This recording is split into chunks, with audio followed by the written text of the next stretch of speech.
One of my favorite shuttle designs in Star Wars is the new Class-aTAC shuttle. Its rugged and militaristic design makes it a perfect predecessor to the Lambda shuttle of the Imperial era. So, for the first video of the new year, I thought it would be a perfect opportunity to talk about this transportation marvel. I'm Joey from Radio Free Coruscant, and this is everything there is to know about the new Class-aTAC shuttle.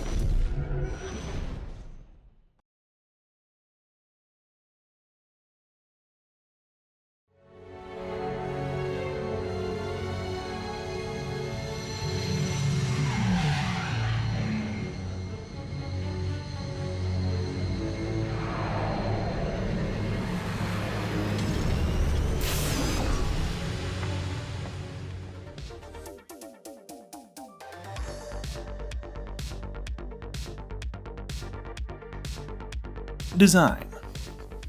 The Cygnus Spaceworks new Class-aTAC shuttle was a very ordinary Cygnus shuttle design. It was created to provide the Grand Army of the Republic with a long-range alternative to the LAAT and to complement the smaller and more refined Eta-class ambassadorial shuttle. Like most Abecedarian shuttles by both Cygnus and Sinar fleet systems, it had a main body containing the passenger cabin and engines, two folding wings, and a head section with the cockpit. It did not feature a dorsal wing like most, but it did have a short fin containing its communications equipment and shield generator. At the front of the ship was its large boarding ramp. Behind and to either side of the ramp were its main weapons, and directly behind it was the cockpit. This was outfitted with an unorthodox seating arrangement, wherein the two pilot seats would lower down from the ceiling on elevators to allow the pilots a position with good visibility at the front of the craft, without blocking the boarding ramp or requiring taller landing gear to accommodate a ramp on the bottom, like most other winged shuttles. The passenger cabin of the new was not a particularly comfortable or luxurious experience. It featured several bucket seats with crash harnesses mounted to the side walls. There was plenty of room in the middle of the ship for equipment storage or additional standing passengers. At the rear of the ship were its two ion engines, which were each made up of a cluster of 3 ion drives. It also had 4 additional outlets in the center, which I believe to be exhaust ports for its main reactor. Finally, the wings were attached to the sides of the body on long hinges, which were tipped at the front with additional cannons. There were also 2 spin-offs of the new class design. One, the Omicron-class attack shuttle, focused more on combat than transport capabilities. It had the same body and landing gear as the new class, but an all-new head, wings, and interior. Check out my video on the Omicron-class after this. The other was the Rho-class transport shuttle. This gave up some of the new's speed and maneuverability in favor of an extended cabin and the ability to carry large cargo containers, mobile barracks, and other large payloads on its underside. It also had a small vertical wing for flight stability.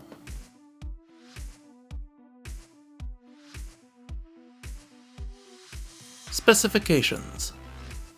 The new Class-aTAC shuttle measured 18.9 meters long by 24 wide and about 15 tall, almost exactly as long as a Gulfstream G200 private jet, though much wider and taller. In landing mode, it was about 12 meters wide and 14 meters tall. It had a maximum atmospheric speed of 850 kilometers per hour and a Class 1 hyperdrive, which is incidentally only slightly slower than the G200's max speed. Unlike the G200, the new was armed with 2 medium laser cannons on the wing hinges and 2 double light laser cannons on the sides of the head. It had a crew of 2, a pilot and a gunner. It could carry 30 passengers, 2 tons of cargo, and 2 days of consumables. The new class shuttle was not available for sale to the general public, but they cost the GAR 85,000 credits apiece. Used news could also be found on the second-hand market for 55,000 credits. The Rho-class had similar stats to the new. Its hull was extended, giving it a total length of 24 meters long, and it had an 8-meter tall fin, putting its height at about 23 meters tall. It would have had much greater passenger and cargo capacities, but unfortunately we don't know what those are for that version of the ship. Its weapons remained the same, and its top speed surely must have been slower, but we don't know that for sure either.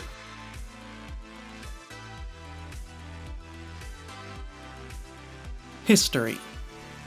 The new Class Attack Shuttle was created sometime around the beginning of the Clone Wars in 22 BBY, first deployed in the Battle of Christophsis. These shuttles were involved in many engagements throughout the Clone Wars, including the investigation of the Rishi Moon, the attack on General Grievous's fortress, the battles of Ryloth and Onderon, and the conspiracy to assassinate Clone Trooper Tup after he discovered Order 66 and the inhibitor chips. Darth Maul also used the New's bigger brother, the Rho, to escape Republic custody during Order 66. The Empire continued to use new class shuttles for a few years following the fall of the Republic. While it was quickly replaced by the Lambda-class shuttle, it was still used for training and transporting the earliest stormtroopers. It was also a favorite of Grand Moff Tarkin, who used New and Rho shuttles for his personal transportation quite frequently before receiving a Lambda, and had several Rhos at his fortress on Iriadu. After the Lambda replaced the New and the Sentinel replaced the Rho, most of each of those ships were scrapped, but many found their way into the hands of private collectors, bounty hunters, rebel groups, and more.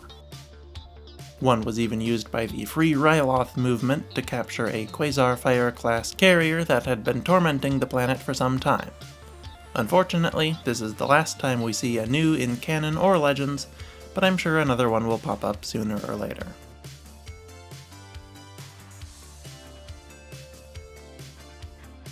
And that's everything there is to know about the new class shuttle. Despite having many appearances across 3 shows, there wasn't a whole lot of information about it, but still enough to work with. Let me know what you think of this ship in the comments, and like and share the video to help the channel grow. And I will see you next week. RFC, out.